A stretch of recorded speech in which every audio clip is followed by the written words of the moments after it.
Good afternoon, friends. It's Wednesday, February 10. Time for my thought of the day. It continues where I left off yesterday, but a little background, if you will. Pastor Diane Bowers is a Lutheran pastor, an instructor at our seminary in Berkeley, and a convener of the Luther Reading Group, which has been going on now for 4 years. Last year, I had fully intended to join them until life interrupted me, and so did COVID-19 and everything else. I had purchased the book to be read, the volume of Luther's works. I even read most of it, but I never did get a chance to join in on the discussions. So this year, a couple of weeks ago, when the email came from Pastor Diane about the 5th year starting and the volume that would be used as the resource for the year, I made sure that I just blocked off those Thursday afternoons when the reading group would be gathering so that I would make sure I had time. In that email, she proposed that the first letter we read from Luther was about surviving the plague. Luther writes that letter to a group of pastors in the city of Breslau who are experiencing another wave of the plague, asking that serious question, as I said yesterday: would one be able to flee from the plague? The original publicist, probably the printer, gave it a different title. That title was Whether One Might Flee from Death. Now, you may remember reading about the Black Death in your history books when we were all in high school or beyond or earlier. This is a plague that ravaged Europe repeatedly during the 14th and 15th centuries. First seen in 1347 in Italian and French seaports. It reached Germany 2 years later, and most of the rest of Europe 2 years after that. By 1351, it was all over the place, and then continued to come in waves every 5 to 12 years through the 1300s and extended intervals later. So here we are in the 1500s, and it's still going on. And I'm complaining about COVID-19 for 11 months. Imagine the difference. Well, 1527 brings another surge of the plague and deadly disease in the area of Luther. And since Luther has become the go-to guy for pastoral advice, he received this letter from asking the very serious question: what should we do in the face of this deadly plague? Should we flee home and labors on account of the plague? See, the underlying question also was, what's our responsibility for our people and ourselves? Remember, this is a question that comes from pastors in the area. And I think that Luther's response is absolutely typical Luther. His MO was to be practical in all things, practicality. And he focused on the Christian's responsibility to care for the sick and use all means that God gives to limit the plague's destruction. He celebrated those who could face the plague without fear of death, but he also understood those who would flee because someone else could do the work of caring for the sick. He also recognized that the ability to flee was available only to a select class of people, those who could afford to suspend their livelihoods. Something we're certainly facing again now as we face COVID-19 and the hardships it has caused for many of us. The plague then, and COVID-19 now, hit the marginalized much harder than the affluent. Luther called on those who could flee, the affluent of the day, to pause that option. Stay behind. Care for others. What a challenge that would have been to hear it then as it is now. Just because I can do something doesn't mean I should. Just because I can avoid the issue doesn't mean I should. He also used the letter to hit on some of the other plague-related issues that he saw.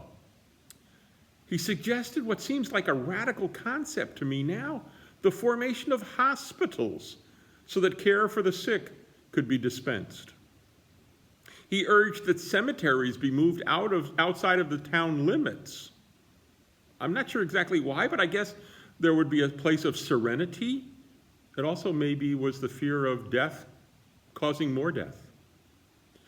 He also addressed the issue of a piety that was developing, ignoring precautions because the belief that this was God's will and God would heal people through faith was running rampant. Luther offered that God had given doctors and medicines for healing to ensure life for the individual and the lives of many others. For him, in all matters relating to the plague, love of neighbor was the guiding principle. And that love was made real in the faithful and grueling care of the sick. His words from 1527 ring in my ears. In matters related to the plague or COVID-19, love of neighbor is the guiding principle. How do I love my neighbor? Well, today I think it means I sacrifice what I want to do for the sake of others. We have all seen those super spreader moments of COVID-19 recently.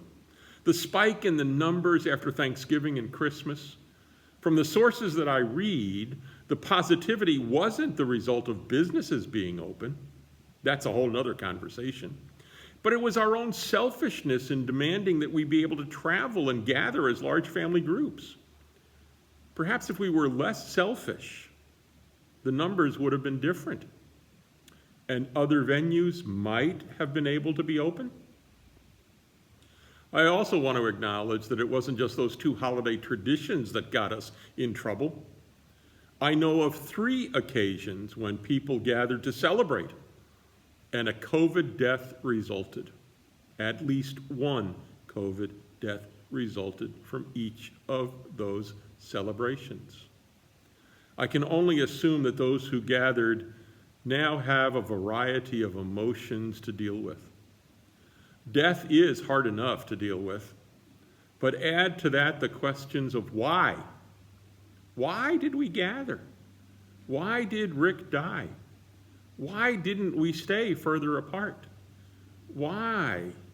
Why?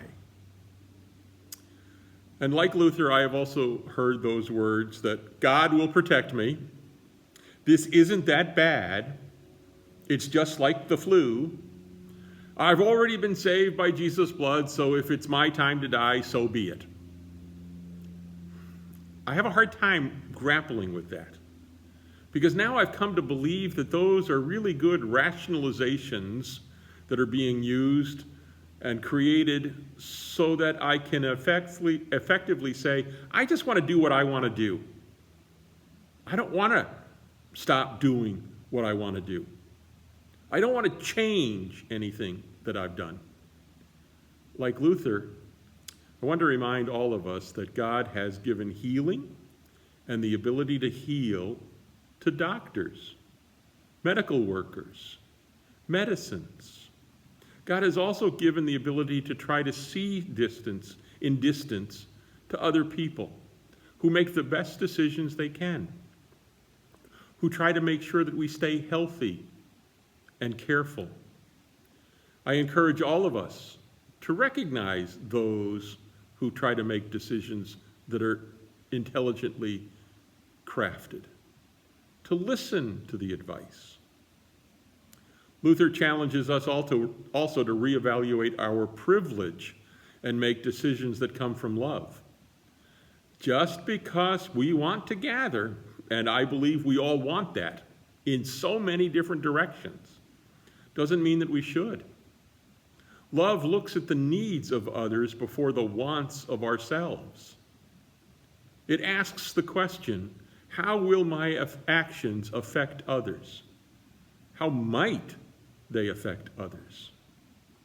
And I want you to know that, by the way, Luther lived the advice that he gave. He didn't use his advantage, even though most of the University of Wittenberg left the town of Wittenberg and went to Jena. Luther stayed behind. He stayed. He and Katie, who was pregnant at the time, opened their house to those who were infected. He cared for them, and perhaps at risk. He did worry about Katie and their child she was carrying, but he lived with that mantra of love for neighbor first. I invite you too to keep that mantra as well. Love for neighbor means we wait. We don't flee, we wait. We don't make rash decisions, we wait. We don't decide that what I want is more important, we wait. I'd also invite you to read this profound letter. Whether one may flee from the plague, a deadly plague. You can get it in a number of places, but if you'd like to get it from me, I happen to have a copy on my computer, and I'll be glad to share that with others. So get in touch with me either at the church office or write a comment here in the Facebook post, and I'll be happy to make sure you get a copy of the letter and you can read it for yourself, including one of the introductions to it. It certainly is food for thought as we try to race to the end of this time. Hey, for those of you getting vaccinated, great. I'm happy for you. I'm waiting for mine. I keep hearing from other people how I can go here and there. And at some point, I'll make a decision to go here or there or wait for my healthcare provider to give me the vaccine. I know it's hard. I'm itching to be shot twice, if you will, so that I can do what I want to do. But because of love for neighbor, I'm going to patiently wait for things. Look forward to seeing you on Sunday, or at least the comments that you scroll as I scroll through after worship time. But until then, and always, please remember, wash your hands 3 times a day, 20 seconds at a time. Use hand lotion to keep them nice and soft. Wear your mask, please.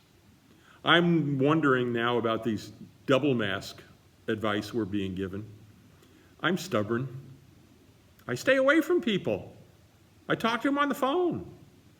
I may have to wear 2 masks. Joan's digging at me for it. But that's important, please. Love one another by practicing smartness, by staying safe, by not pushing too hard. And of course, as Sergeant Nesterhouse says, be careful out there.